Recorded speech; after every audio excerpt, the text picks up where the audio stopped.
Playing chords on a bass can be, well, apart from being kind of cool, it kind of opens up your knowledge of what other instruments are doing and also what you can do on your bass.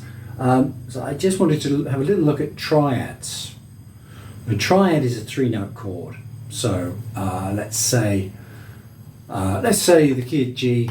A G major triad would be a G, B, and a D. So if you play them all together, let's say that's your chord.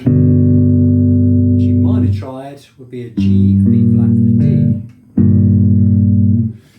So on a bass it can sound a little bit muddy. So it's kind of cool to kind of open up the chord to something what's called an open voicing. So you've got a G, a B, and a D. It doesn't matter which note you put on the bottom, how you voice these chords. If you've got a G and a B and a D and you play them together, you've got a G triad. If you've got a G, a B flat, and a D together, you've got a G minor triad. Doesn't matter which one goes on the top, which one goes on the bottom, it will always be a G triad if it's a G, B, and a D, and a G minor triad if it's a G, B flat, and a D. So let me just explain that. So there's the G triad. Let's just move the G onto the top. So I played a B, D, and a G. So I've still got a G. I've got what's called first inversion. If I then put the fifth, the D on the bottom, and I put the G second and the B on the top, so you can hear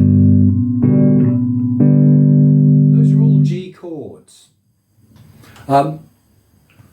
What's a really cool thing to do on bass is to play what's called open voicings, where you'll take one of the notes and you'll maybe drop it down an octave or up an octave, and it gives you a much more open sound. So for example, that G major triad, take that third note, that B, and play it up an octave. So then you've got G, B,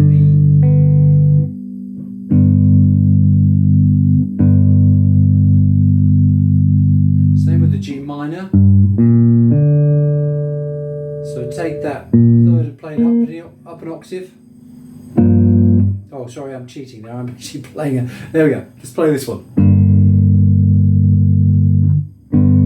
G major triad, G minor triad. So it gives you a much more open sound for playing on bass.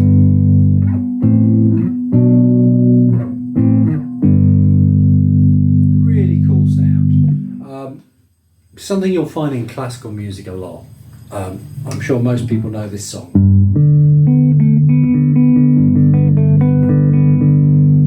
So let's have a look at that. Bottom note's a G, second note's a D. On the top we've got a B. So that's a perfect example of a G triad just opened up.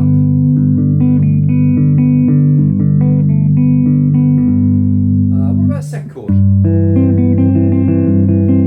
So what have we got? We've got a G, got an E, and a C. Okay, well if you've got a G and an E and a C together, you've got a C triad. Again, it doesn't matter what order those notes are in. So we've got now, looking at this Bach Cello Suite No. 1, in case you didn't know.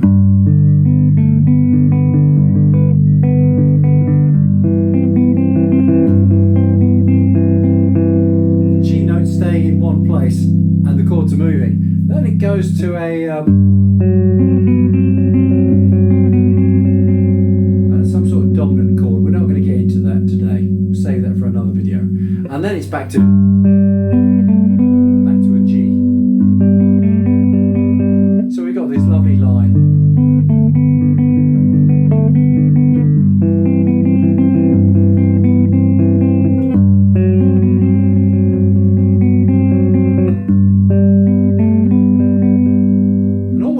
Is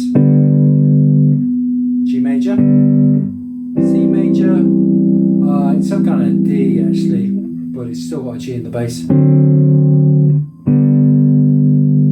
Now if you put those chords into a commercial context, there's 500,000 songs that have those chords.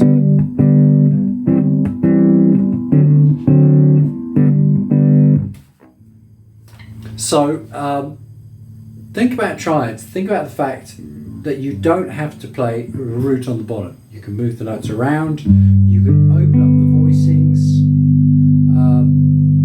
you can move, let's think, we can move the fifth up, that would be a bit hard, wouldn't it? Bit of a reach. But you could do if you wanted to, if you really wanted to screw up your hands. So I hope that helps. Just think about major triads and minor triads, just experiment with moving some of the notes. Play the inversions. So, for example, G, B, D, B, D, G, D, G, B. Same with the minor, G, B flat, D, B flat, D, G, D, G, B flat. As long as you have those notes, G, B and D, you're always going to have a G triad. However you play them, whichever note you put on the top. But kind of open up the voicings, have a little bit of fun, see if you can come up with some nice voicings for these chords. Like I said, they work really well on bass guitar.